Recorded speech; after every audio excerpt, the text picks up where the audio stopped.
तो बच्चों, पिछले लेक्चर में हमने बर्नौली थ्योरम पढ़ा था। अब हम उस पर कुछ एप्लीकेशन देखेंगे। तो उसमें पहला एप्लीकेशन है कि shape of wings of aeroplane, हवाई जहाज के पंखों की जो आकृति होती है। तो हवाई जहाज के पंख जो होते हैं वो कुछ इस तरह से होते हैं। नीचे का हिस्सा फ्लैट होता है, ऊपर का हिस्सा हल्के से कर्व के साथ इस तरह से बनाया जाता है। अब ये क्यों बनाया जाता है इसको समझते हैं।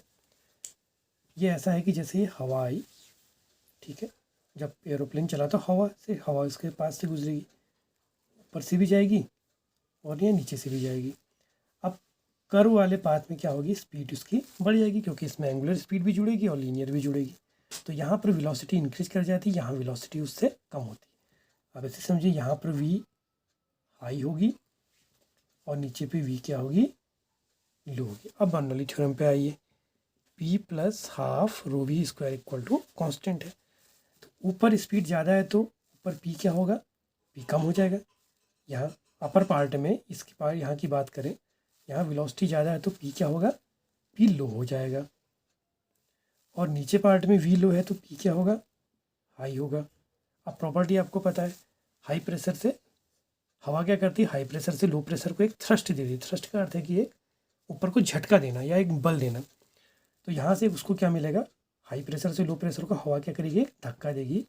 तो ये पंख कहाँ को जाना चाहेंगे, ऊपर की ओर। तो इस तरह से हवाई जहाज ऊपर को लिफ्ट करता है। अगर इसको उल्टा बना दिया जाता तो कभी भी लिफ्ट नहीं करता। क्यों, क्योंकि फिर उल्टा हो जाता। अगर ये विंग्स उल्टे होते तो नीचे लो, फिर तो हवा नीचे को धक्का मारती, उठ ही नहीं पाता। तो नीचे हाई है ऊपर लो है, तो हाई से लो की ओर क्या मिला, हवा का एक झटका या थ्रस्ट मिला, तो वो ऊपर को लिफ्ट कर जाता है। तो इसकी सेकेंड एप्लीकेशन में हम लोग देखते हैं बुनसन बर्नर। या आप सामान्यतः किसी और बर्नर को लेके भी इसकी एप्लीकेशन समझ सकते हैं। ये कुछ इस तरह से मान लीजिए कि ये आपका एक तरह का बर्नर है। यहाँ पर छेद होता है, यहाँ भी छेद हुआ, यहाँ से गैस जिसको हमने जलाना है वो गैस छोड़ी जाती है और यहाँ पर वो फ्लेम जलती है। अब क्या हुआ, जब यहाँ से गैस छोड़ी जाएगी तो ये गैस क्या होगी, किसी वेलोसिटी से आएगी। तो यहाँ पर एक आपने वेलोसिटी दे दी है। तो यहाँ जब वेलोसिटी आएगी, हवा तेज, गैस जब तेज़ी से जाएगी तो यहाँ प्रेशर क्या हो जाएगा, प्रेशर लो हो जाएगा। इसके अंदर की बात होगी। बाहर प्रेशर क्या रहेगा, हाई रहेगा। तो क्या होगा, साथ में जब बाहर प्रेशर हाई है अंदर लो है तो हवा क्या होगी, हाई प्रेशर से लो की ओर जाती है, तो हवा इन छेदों से अंदर की ओर घुस जाती है। तो उसको जलने के लिए ऑक्सीजन की ज़रूरत होती है, तो वो ऑक्सीजन इस प्रकार से उसको मिल जाती है। इसमें बहुत सारे एग्जाम्पल और हैं, जैसे मैंने आपको टीन का उड़ना बताया था किस तरह से उड़ती है। और एक एग्जाम्पल इसमें हम और देखते हैं, जैसे अगर मान लीजिए कि आप यहीं से कहीं किसी चीज़ से, किसी ट्यूब से फूंक मार रहे हैं ज़ोर से, और यहाँ पर बॉल है, तो ये बॉल कभी भी नहीं गिरेगी। क्योंकि क्या है, देखिए आपने ज़ोर से फूंक मारी इस ट्यूब से, तो हवा क्या होगी, बहुत तेज़ी से गुजरेगी। हवा तेज़ी से गुजरेगी तो यहाँ पर पी क्या हो जाएगा, लो हो जाएगा। अब चूंकि यहाँ पर हवा तेज़ी, नीचे तो है नहीं, तो नीचे पी क्या रहेगा, नीचे पी हाई रहेगा बर्नौली थ्योरम के अकॉर्डिंग। तो ये हाई है और ये लो है, तो ये नीचे की हवा क्या करेगी, इस बॉल पर हमेशा ऊपर की ओर धक्का मारेगी, तो ये बॉल कभी नीचे को गिरेगी ही नहीं। इसमें एक एग्जांपल और देखते हैं मैग्नेस इफेक्ट का। इसमें और भी कई सारे एग्जांपल हैं, आप लोग बुक से समझ के कंसेप्ट बना सकते हैं। तो मैग्नेस इफेक्ट क्या है, जैसे मान लिया आपने बॉल को घुमाते हुए फेंका इस तरह से, जैसे स्पिनर जो होता है जब वो बॉल फेंकता है तो उसकी बॉल क्या होती है, ऐसे घूमते हुए आती है। तो मान लीजिए कि ये बॉल इस तरह से घूमते हुए आगे को हवा में चल रही है।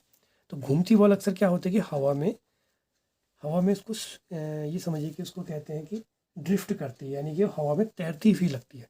और वो क्यों तैरती है, मान लीजिए कि बॉल का रोटेशन इस डायरेक्शन में है, तो जब बॉल इस डायरेक्शन में है तो आप समझिए कि ये, और माना हवा ये आ रही है, ठीक है ना, ये बाहर की हवा है, बॉल का रोटेशन इसमें है, और बॉल का रोटेशन इधर है, तो बॉल की जो लीनियर स्पीड होगी वो कुछ इस प्रकार से होगी और यहाँ को ऐसी हो जाएगी। अब ऊपर दोनों वेलोसिटी अपोजिट हैं, तो ऊपर नेट स्पीड क्या होगी, v माइनस यू। नीचे दोनों वेलोसिटी सेम डायरेक्शन में, तो नीचे स्पीड क्या होगी, बढ़ गई। तो यहाँ स्पीड बढ़ी है तो यहाँ प्रेशर क्या हो जाएगा, लो हो जाएगा। ऊपर इस स्पीड कम है तो प्रेशर हाई हो जाएगा। तो ये बॉल क्या होगी, ये सीधे ना जाके, क्योंकि ऊपर प्रेशर हाई है नीचे लो है, तो ये बॉल ऐसे टर्न करते हुए इस तरह से जाएगी। इसको कहते हैं मैग्नस इफेक्ट। इसके बाद हम एक लास्ट एग्जांपल इसका पढ़ेंगे। इसका मैथमेटिकल पोर्शन भी होता है, इसको कहते हैं वेंचुरी मीटर। तो वेंचुरीमीटर का यूज क्या होता है कि अगर किसी पाइप में पानी फ्लो कर रहा है तो उस पाइप के किसी पर्टिकुलर पोर्शन से पानी का कितना वॉल्यूम पर सेकंड में पास हो रहा है उसको निकालने के काम आता है। तो ये कुछ इस तरह की ट्यूब मान ली है। अब हमने ये पता करना है कि इसके किसी भी पर्टिकुलर क्रॉस सेक्शन से यूनिट टाइम पे पानी का कितना वॉल्यूम पास हो रहा है उसको निकालने के काम आता है। तो इसके लिए हमने दो एग्जाम्पल के रूप में ले लिया है। एक यहाँ पर हमने दो ये हाइट के लिए ट्यूब है, एक एरिया ये ले लिया है और एक छोटा सा संकरा एरिया ये ले लिया है। अब इसमें क्या होगा कि जब लिक्विड फ्लो करेगा तो जैसे माना यहाँ पर इसकी वेलोसिटी v1 है, यहाँ पर मान लिया v2, यहाँ एरिया कम है तो ये स्पीड क्या होगी, ज़्यादा होगी, तो v2 is greater than v1। ठीक है, इसका एरिया a1 है, इसका a2 है, तो a1 is greater than a2। ठीक हो गया, दो चीज़ें तो ये होगी। अब इससे क्या होगा कि जब यहाँ पर स्पीड ज़्यादा है तो यहाँ पर प्रेशर कम हो जाएगा और यहाँ स्पीड कम है तो यहाँ प्रेशर क्या होगा, ज़्यादा होगा, तो यहाँ पर वाटर क्या होगा, हाई लेवल तक चढ़ जाएगा और यहाँ प्रेशर कम है तो यहाँ पर वाटर क्या होगा, लो लेवल तक चढ़ेगा। ठीक है, और इससे पहले वाले चैप्टर में हम पढ़ चुके हैं कि हाइट के कारण प्रेशर कितना होता है। तो मान लिया इन दोनों के बीच का जो हाइट का अंतर है वो h हो गया। तो सपोज कीजिए कि इस पॉइंट पर प्रेशर अगर P1 है, इस पॉइंट पर प्रेशर P2 है, तो इन दोनों प्रेशर का जो डिफरेंस है वो कितना हो जाएगा, इस हाइट के बराबर, h रो g के इक्वल। ठीक है, अब इसमें बर्नौली थ्योरम अप्लाई करते हैं। अब हमने ये मान लिया कि लेट ये ग्राउंड से दोनों पॉइंट सेम हाइट पे हैं, तो सेम हाइट पे हैं तो नियरली क्या हो जाएगा, हम सिर्फ p प्लस हाफ रो v स्क्वायर वाला पार्ट ही यूज करेंगे, जो मैंने बताया था कि लगभग ये चलता ही है। तो ये हमारी बर्नौली थ्योरम होगी। P1 minus P2 is equal to कर लें तो इन दोनों में से रो कॉमन आ जाता है, 1/2b, तो v2 square minus v1 square, P1 minus P2 की जगह रख दिया h रो जी हाफ रो, और ये ऐसे उतरेगा v2 square minus v1 square, ये दोनों कैंसिल, तो 2hg is equal to v2 square minus v1 square. अब इसमें एक काम और करते हैं, इक्वेशन ऑफ कंटिन्यूटी अप्लाई करें अगर इस दोनों पार्ट के लिए, तो a1 v1 is equal to a2 v2, क्योंकि है क्या, हम इसको एरिया के संदर्भ में निकालेंगे, एरिया के रिस्पेक्ट में इसलिए निकालेंगे क्योंकि वेलोसिटीज ये फाइंड करना बहुत मुश्किल काम है। हमें एरिया तो पता कर सकते हैं कि ट्यूब का दोनों क्रॉस सेक्शन पे एरिया क्या है, आप स्क्रू गॉज वर्नियर कैलिपर्स या और भी किसी इक्विपमेंट की सहायता से इसका क्रॉस सेक्शन एरिया तो फाइंड कर सकते हो। तो इस फॉर्मूले को हम वी की बजाय इसको एरिया के रिस्पेक्ट में निकालना का काम करेंगे।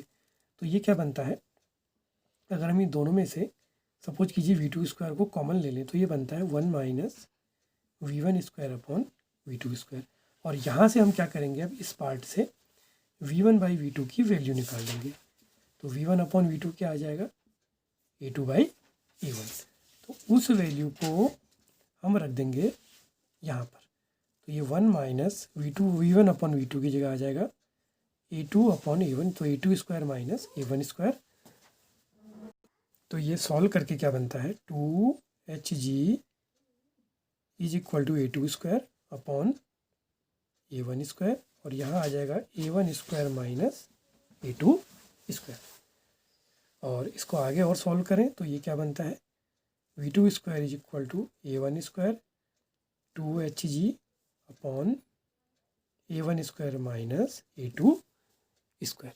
इसी तरह से आप v1 के संदर्भ में भी निकाल सकते हैं, लेकिन कोई प्रॉब्लम नहीं उससे।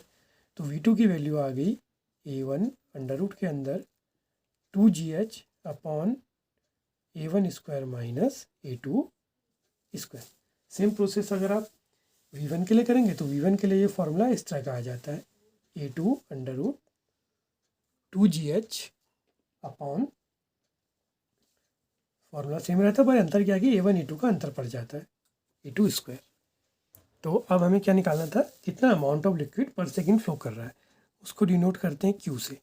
तो इस एरिया से यूनिट टाइम पे कितना लिक्विड या वाटर फ्लो कर रहा होगा, वो होगा a1 v1 area into length को मल्टीप्लाई करा तो उसका वॉल्यूम आ गया, या अगर आप इस पार्ट से बात करेंगे तो वहाँ पर आ जाएगा a2 v2।